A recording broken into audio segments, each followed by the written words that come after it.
हजरत अबू बकर सिद्दीक रज़ियल्लाहु अन्हु हुज़ूर सल्लल्लाहु अलैहि वसल्लम जी खिदमत में आया। साईं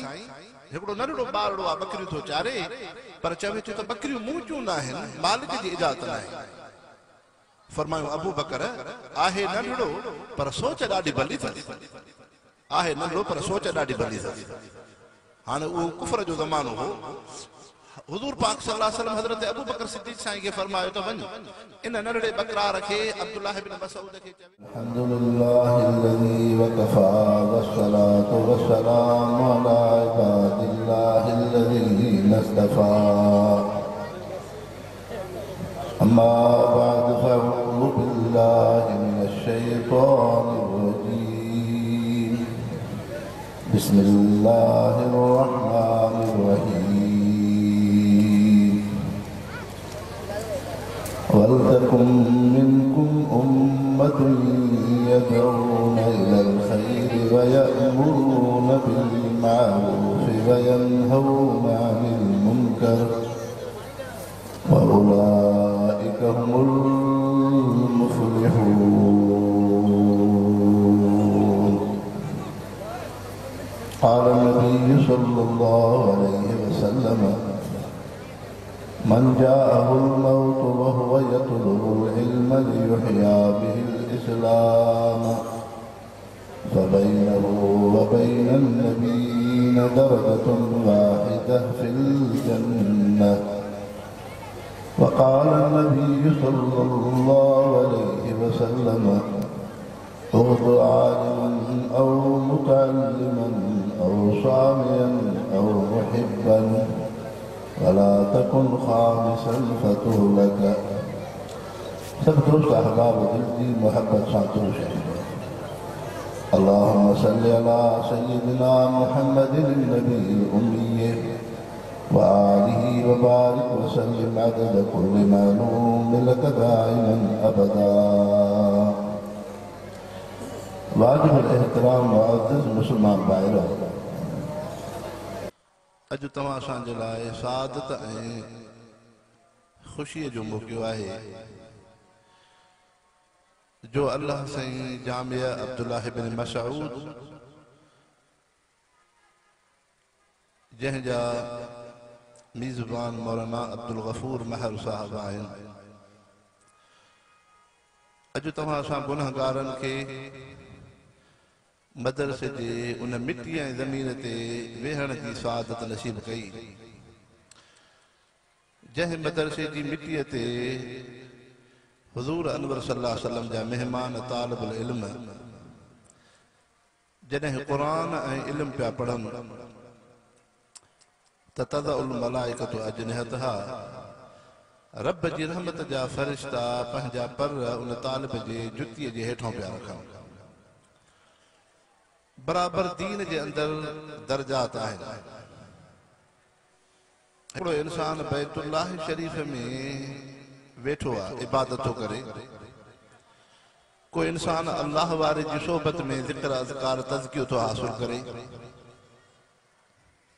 कोई इंसान मैदान जिहाद में आहे, इस्लाम जे बुलंदी जे लाइ पंहिंजी जान जो नज़रानो थो ॾे। कोई इंसान कंहिं इंसान जी ख़िदमत ऐं फलाह बहबूदी में आहे, इहा बि वॾी सआदत आहे। कोई इंसान जमाअत में वञी करे उहो मुशक़त महिनत पियो करे, पर इंसान इन्हनि सभिनी खां वधीक दर्जो ऐं फज़ीलत तालिबुल इल्म जो आहे। उहो मुस्लमान जो बच्चो जेको क़ुरान शरीफ़ पढ़े, इल्म दीन इल्म फ़िक़्ह हासिल करे, उन जो वॾे में वॾो दर्जो आहे। एतिरो इन जो मक़ाम मर्तबो आहे जो हदीस मुरसल आहे त हुज़ूर अनवर सल्लल्लाहु अलैहि वसल्लम जन फरमायो मन जाअहुल मौत व हुव यतलुबुल इल्म, उहो मदरसे जो तालिबुल इल्म जेको इल्म पियो हासिल करे, पर इल्म हासिल कंदे कंदे उहो फौत थी वियो। महबूब मुस्तफ़ा फरमायो उन जो इरादो मक़सद इहो हो लियुहया बिहिल इस्लाम, मां इस्लाम ऐं दीन खे ज़िंदा कंदुमि, दीन जो ख़ादिम थींदुमि। ईअं ई हूंदो आहे। अॼु हितां उलमा फारग थींदा, वञी पंहिंजे ॻोठनि में, शहरनि में, आबादनि में को मस्जिद जो इमाम थींदो, दीन जी ईअं ख़िदमत कंदो। को कुरान शरीफ जी तालीम ॾींदो या दीन जी ख़िदमत कंदो,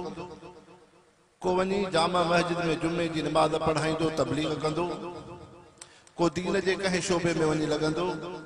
पर मक़सद इन जो इहो आहे त जो या बिल इस्लाम असां इस्लाम खे ज़िंदा कयूं, दीन इस्लाम बुलंद थिए। हाणे महबूब मुस्तफ़ा फरमायो इहो तालिब इल्म या इल्म जेकॾहिं हासिल कंदे कंदे फौत थियो त जन्नत में अंबिया इकराम खां बाद दर्जो इन तालिब इल्म जो आहे। हाणे ॾिसो इंसान हो इल्म जे करे केॾो न वॾो मक़ाम में मर्तबो थी पियो। इतां मालूम थिए थो त ही इल्म वॾे में वॾी नेमत आहे।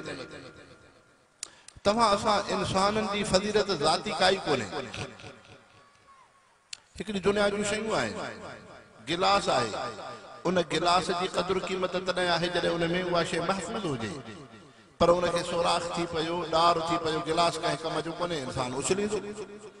तव्हां इंसान बूट चौपल शौक़ सां वठी था अचो, लटो कपिड़ो शौक़ सां बाज़ार मां इंसान वठे थो, लेकिन हाणे कपिड़ो पाइण जे क़ाबिल कोन्हे, बूट पाइण जे क़ाबिल कोन्हे,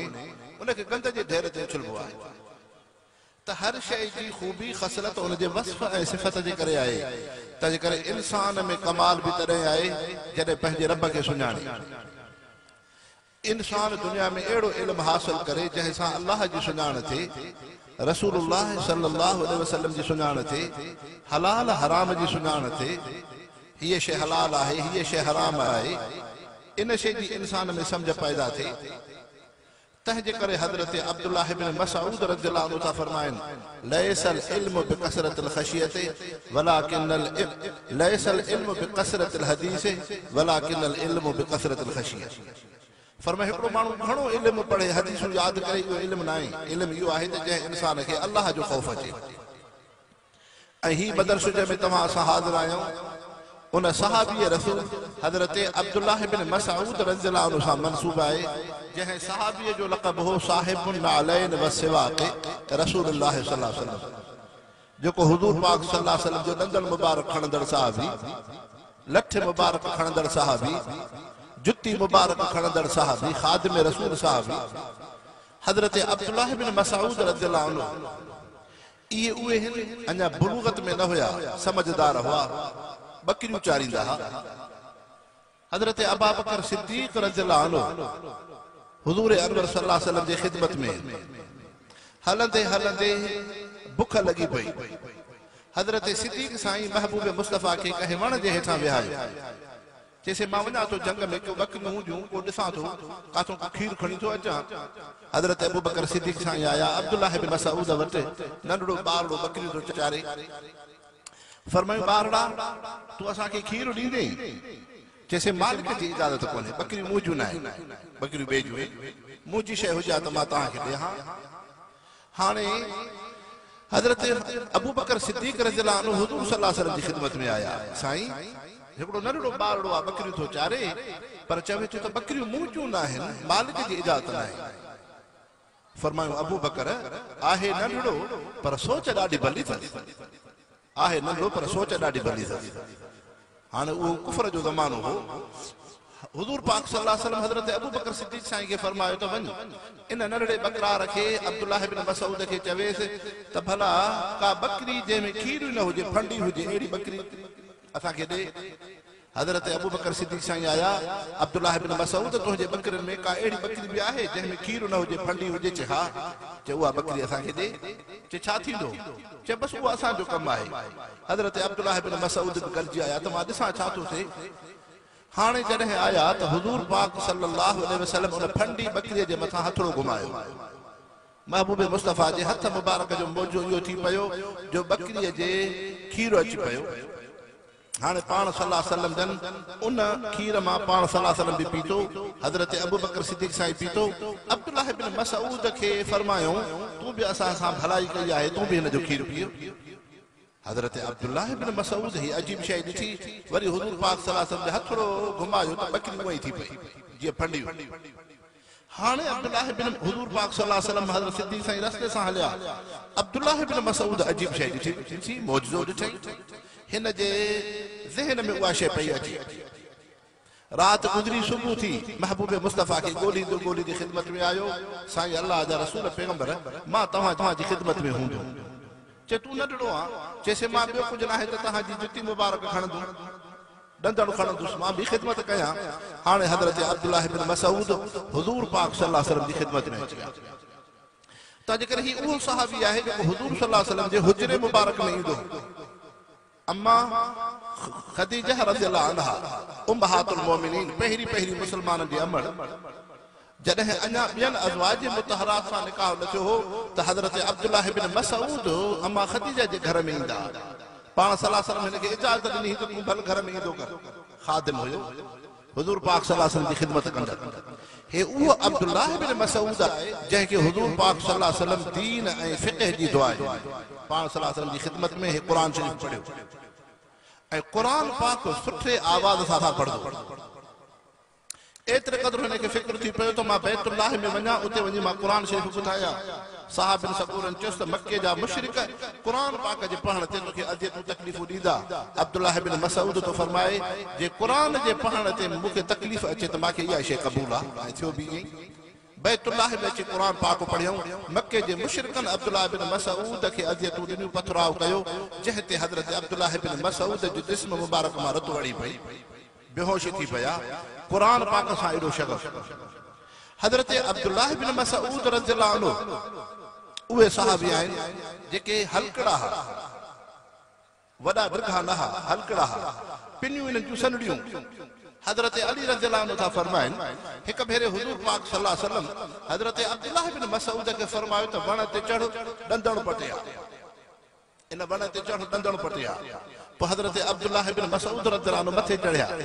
जॾहिं मथे जे चढ़िया त उन्हनि मुनाफ़िक़नि जी नज़र पई हज़रत अब्दुल्लाह इब्न मसऊद जूं जंघां सनियूं पिनियूं सनियूं हाणे उन्हनि टोक ठठो लॻे हूंदो आहे न माण्हू मजलिसनि में कचहरियुनि में को सादरो इंसान हूंदो आहे को सनी पिनी वारो हूंदो आहे को हल्के कद वारो हूंदो आहे माण्हू उन ते टोक ठठो लॻंदो आहे इस्लाम इन शइ जी इजाज़त नथो ॾे पर हज़रत अब्दुल्लाह इब्न मसऊद रज़ियल्लाहु अन्हु जे मथां उन्हनि मुनाफ़िक़नि टोक ठठो लॻई त ही अब्दुल्लाह इब्न मसऊद आहे पिनियूं त ॾिसो सनड़ियूं कहिड़ियूं कद जो हलकड़ो आहे हाणे हुज़ूर पाक सल्लल्लाहु अलैहि वसल्लम खे सहाबा इकराम ॿुधायो त साईं अब्दुल्लाह इब्न मसऊद त वण ते चढ़िया तव्हांजो डंदड़ मुबारक लाहिण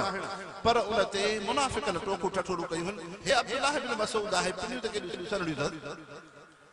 हाणे हुज़ूर पाक सल्लल्लाहु अलैहि वसल्लम जन फरमायो उन मौके ते फरमायो अॼु त अब्दुल्लाह इब्न मसऊद जे पिननि ते टोक ठठोल करनि था पर क़यामत जो जॾहिं ॾींहुं थींदो अल्लाह साईं अब्दुल्लाह इब्न मसऊद जे पिननि खे एतिरो वज़नी कंदो उहद जबल हिक पासे खां ताराज़ू में रखिजे ॿिए पासे खां अब्दुल्लाह इब्न मसऊद खे विहारजे रब अब्दुल्लाह इब्न मसऊद जे पिनीअ जो वज़न उहद जबल खां बि वधीक कंदो हाणे तव्हांजे साम्हूं आलिम सगुर हदीस पाक जो दर्स ॾींदा न तालिबुल इल्मनि खे पोइ उते मीज़ान आमाल जो हाणे उते बहस थींदो त इंसानो ॾिसो हे सहाबीअ जो इख़लास आहे हज़रत अब्दुल्लाह इब्न मसऊद जो जंहिं ते इंसान टोक ठठोल करनि था पर महबूब मुस्तफ़ा फरमायो अॼु अब्दुल्लाह इब्न मसऊद जूं पिनियूं त सनड़ियूं आहिनि लेकिन ईमान ऐं अमल जे करे क़ुरान ऐं इख़लास जे करे मुहम्मद मुस्तफ़ा जी सोहबत ऐं ख़िदमत जे करे हिन जो इहो मक़ाम थींदो क़यामत जे ॾींहुं जो उहद जबल खां वधीक वज़नी अब्दुल्लाह इब्न मसऊद जूं वो सहाबी हज़रत उमर से पंहिंजे खिलाफत में इनखे जेको आहे त दीन जे ख़िदमत सां लॻायो तंहिंजे करे हज़रत अली रज़ियल्लाहु अन्हु अब्दुल्लाह इब्न मसऊद इन्हनि जे ख़िदमतुनि जो नतीजो इहो थी पियो जो हज़रत इमाम आज़म अबू हनीफ़ा जहिड़ो वॾो फ़क़ीह पैदा थी पियो त मुस्लमानो हितां मालूम थो थिए त क़ुरान ऐं दीन जो इल्मु वॾे में वॾी नेमत आहे वॾे में वॾी नेमत आहे मुस्लमानो ही दीन केॾी वॾी नेमत आहे मौत बराबरि आहे लेकिन इल्म एडी वडी निजात जो ज़रियो आहे हज़रत जुनैद बगदादी रहमतुल्लाह अलैहि जॾहिं फौत थिया रब जी रहमत जा फरिश्ता आया उन खां सुवाल कयो मन रबुक मा दीनुक मन नबीयुक सुवाल थींदो आहे तव्हां उलमा खां इहा हदीस पाक ॿुधी आहे हाणे हज़रत जुनैद बगदादी उन्हनि फरिश्तनि सां इल्मी ॻाल्हि कई जॾहिं फरिश्तनि चयो त मा दीनुक तुंहिंजो दीन छा आहे त ही आलिम सॻोरो अल्लाह जो वली नेक सालिबानो उन्हनि सां दीनी गुफ़्तगू करणु लॻो त अय्यु मिनल मा इहा मां कहिड़ी आहे अमिनल इस्तिफ़ामियत अमिनल इब्तिदाइयत अमिनल मौसूलत अमिनल मौसूफ़त अय्यु मिनल मा हाणे फरिश्तनि खे त इल्मु कोन हो हाणे फरिश्ता वया रब जी बारगाह में रब साईं तू असां खे मोकिलियो आहे हिकिड़ो बानो आयो आहे दुनिया मां जुनैद बगदादी लेकिन असां उन खां सुवाल कयोसीं त मां दीन को तुंहिंजो दीन चाहे असां सां इल्मी बहस थो करे चए थो इन मां दीन को में जेका मां जो लफ़्ज़ आहे मीम आहे अलिफ मां इहा कहिड़ी मां आहे इस्तिफ़ामी आहे मौसूल आहे मौसूफ आहे असां सां बहस थो करे असांखे त ख़बर ई कोन्हे रब साईं फरमायो फरिश्तनि खे हिन बाने खे इल्म जी दौलत आहे तंहिंजे करे इन बाने सां बहस मुबाहिसो न कयो इंसानो दीन एडी वडी शय हाने हे तालिबुल इल्म हदीस पाक पढ़ंदा पो उस्ताद उनन खे हदीस जे सनद जे मुतालिक भी कुछ उनन खे बहस मुबाहिसो यो हुंदो आहे तंहिंजे करे दीन मुहम्मदी जे वडे में वडी हिफाजत है सनद सां यहूदियत ईसाईयत बेन मजहबन में सनद कोने पर जेको तमा असां वट दीन असली अज बका में आहे उन जो बुनियादी सबब आहे जो असां वट सनद महफूज आहे हाने इन सनद जी केडी अहमियत है हजरत हुमैदी हिकड़ो वडो मुहद्दिस आहे जंहिं दुनिया में हदीस दीन जी खिदमत कई हदीस पाक जी खिदमत कई जॾहिं फौत थियो फरिश्ता आयस फरिश्तन खे चई थोड़ो तरसो मां सोचा हेठ कंदो करे मुंह मथे मुबारक करे पूछे त तहां कीअं मूंखां सवाल कयो चए छो जे मां ॾिठुम जेका मूंखे हदीस मिली आहे उन जे में राविन ते नज़र कयूं त रावी त सही आहिनि हाने हजरत हुमैदी तो चाहे हदसना अब्दुल रज़ाक قال حدثنا معمر قال حدثنا ابن شهاب الزهري قال حدثني انس بن مالك قال حدثني رسول الله صلى الله عليه وسلم قال حدثني جبرائيل قال حدثني الله تعالى ما شاب لي عبد في الاسلام شيبه الا استجيت ان اعذبه رب تو فرمائے مجھے حیات اچے जेको मुसलमान अछन वारन सां फौत तो थे मां रब के हया थींदो आहे एड़े मुसलमान पोढ़े अछन वारन वारे खां मां सवाल जवाब कया हाने अल्लाह जो फरमान त ये है हाने फरिश्ता वया रब जी बारगाह में रब साईं तो जो हिकड़ो बानो आयो आ हजरत हुमैदी मुहद्दिस जेको तो जो फरमान तो पढ़े हदीस तो पढ़े चवे तो हदसना अब्दुल रज़ाक हदसना मामर हदसना इब्न शिहाब हदसना अनस बिन मालिक हदसनी रसूलुल्लाह हदसनी जिब्राइल हदसनी अल्लाह मा शाब अली अब्दुल फिल इस्लाम शैबा इल्ला इस्तयतु अन उअज़िबहु रब साईं फरमायो सदका अब्दुल रज़ाक सदका मामर सदका इब्न शिहाब सदका अनस बिन मालिक सदका रसूलुल्लाह सदका जिब्राइल अन सादिकुल अमीन सभिनी सच ॻाल्हायो मां अब्दुल रज़ाक भी सच पे बयान करे मामर भी सच पे बयान करे इब्न शिहाब ज़ोहरी भी सच पे बयान करे अनस बिन मालिक भी सच पे बयान करे रसूलुल्लाह भी सच बयान कयो जिब्रील भी सच बयान कयो अन सादिकुल अमीन मां भी रब सच आया मा शाब अली अब्दुल फिल इस्लाम शैबा इल्ला इस्तयतु अन उअज़िबहु कहे इंसान जा अच्छा वार थींदा आहिनि रब तो फरमाए मूंखे हया थींदो आहे हाणे उन मुहद्दिस हुमैदी रहमहुल्लाह खां फरिश्तन वधीक सवाल जवाब न कयो इंसानो इल्म एडी वडी नेमत है हदीस पाक एडी वडी नेमत है त रब करीम तमा असा के इन कुरान हदीस जे इल्म सा नवाजे क्योंकि तालिबुल इल्म बैठल है हदीस जो किताब है मुनासिब ना है त असा मथे भी हूं अल्लाह से तमा असा के हाजिरी के कबूल फरमाए वमा अलैना इल्लल बलाग।